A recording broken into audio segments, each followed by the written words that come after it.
Hello, welcome back to the Bible in a Year Live Project podcast. We're glad to have you.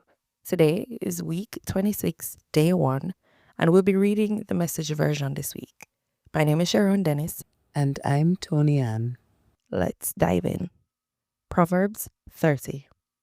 The words of Agur ben Yakeh. God, who needs him? The skeptic swore, "There is no God. No God. I can do anything I want. I'm more animal than human. So-called human intelligence escapes me. I flunked wisdom. I see no evidence of a holy God.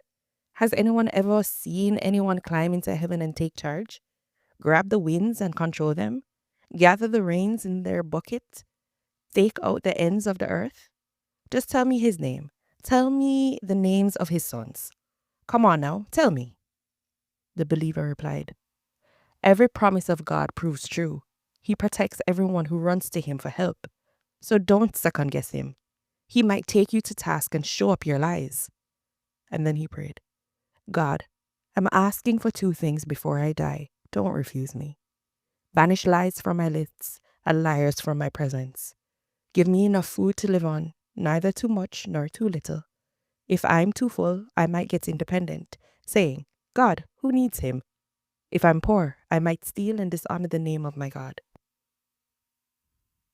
Don't blow the whistle on your fellow workers behind their backs. They'll accuse you of being underhanded, then you'll be the guilty one. Don't curse your father or fail to bless your mother.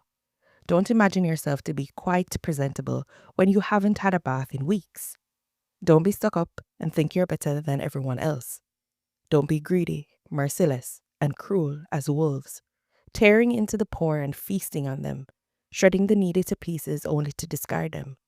A freeloader has twin daughters named Gimme and Gimme More. 4 insatiables. 3 things are never satisfied. No, there are 4 that never say, "That's enough, thank you." Hell, a barren woman, a parched land, a forest fire. An eye that disdains a father and despises a mother, that eye will be plucked out by wild vultures and consumed by young eagles. 4 mysteries. 3 things amaze me. No, 4 I'll never understand. How an eagle flies so high in the sky. How a snake glides over a rock. How a ship navigates this ocean. Why adolescents act the way they do. Here's how a prostitute operates. She has sex with her client, takes a bath, then asks, "Who's next?" 4 intolerables. 3 things are too much for even the earth to bear. Yes, 4 things shake its foundations. When the janitor becomes the boss, when a fool gets rich, when a prostitute is voted Woman of the Year, when a girlfriend replaces a faithful wife. 4 small wonders. There are 4 small creatures, wisest of the wise they are. Ants, frail as they are, get plenty of food in for the winter. Marmots, vulnerable as they are, manage to arrange for rock-solid homes. Locusts, leaderless insects, yet they strip the fields like an army regiment. Lizards, easy enough to catch, but they sneak past the vigilant palace guards. 4 dignitaries.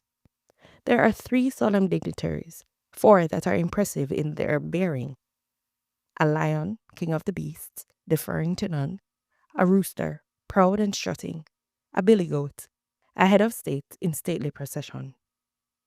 If you're dumb enough to call attention to yourself by offending people and making rude gestures, don't be surprised if someone bloodies your nose. Churned milk turns into butter. Riled emotions turn into fistfights.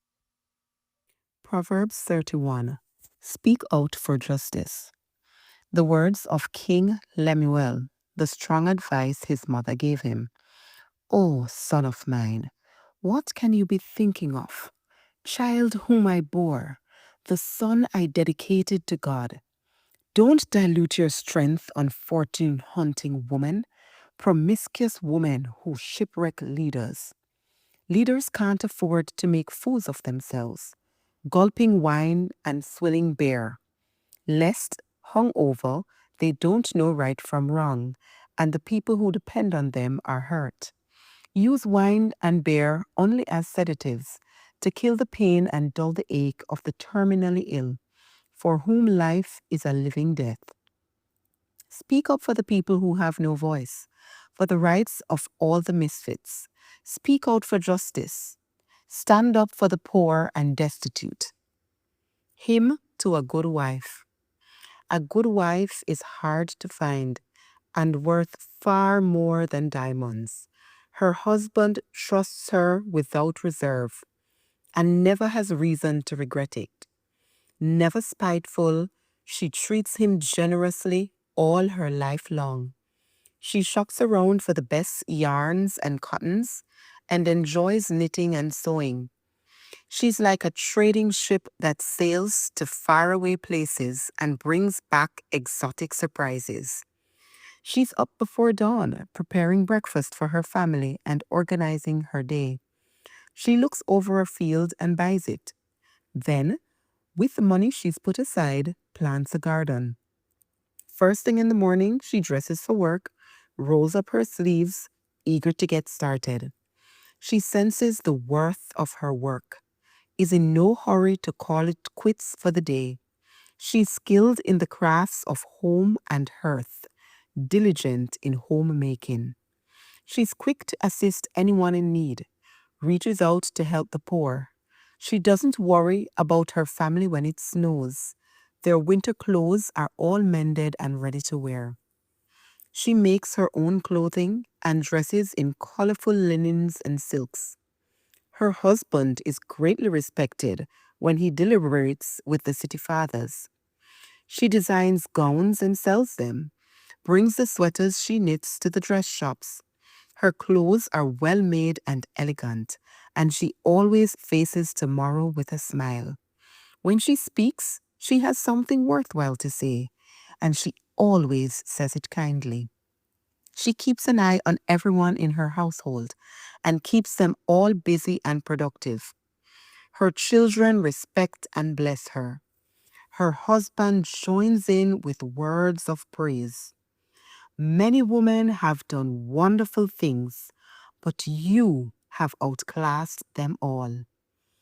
Charm can mislead, and beauty soon fades. The woman to be admired and praised is the woman who lives in the fear of God. Give her everything she deserves. Adorn her life with praises. Amen.